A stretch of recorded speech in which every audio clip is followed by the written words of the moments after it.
गांव बंसीपुर की पगडंडियों पर सुबह की धूप धीरे धीरे फैल रही थी। खेतों से बैलों की हाँक सुनाई देती और कुएं से पानी खींचती औरतों की हंसी भी। इसी गांव में एक सीधा सादा मगर जिद्दी बूढ़ा रहता था।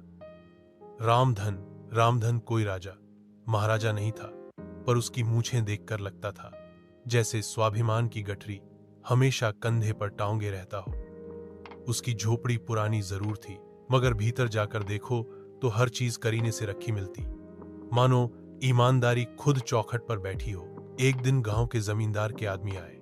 बोले, बाबा, जमींदार साहब कह रहे हैं कि तुम्हारी झोपड़ी हटानी पड़ेगी, वहां से सड़क निकलेगी। रामधन ने मूंछ पर ताव दिया, सड़क को इधर से मोड़ लो, मेरी झोपड़ी नहीं हिलेगी।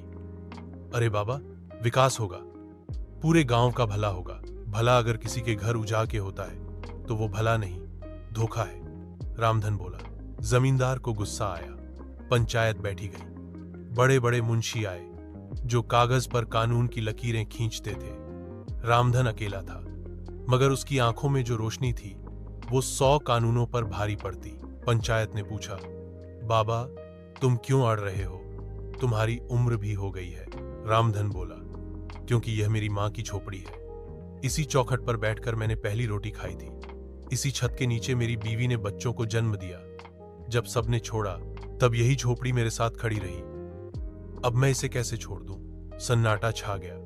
पंचायत भी एक पल को सोच में पड़ गई। और फिर वही हुआ जो कभी नहीं होता था। जमींदार झोपड़ी से सड़क हटा ले गया।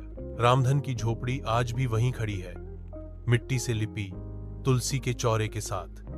लोग अब भी वहां रुकते हैं, पर अब उसे झोपड़ी नहीं, स्वाभिमान का मंदिर कहते हैं। और रामधन ने अपना सिर ऊंचा रखा।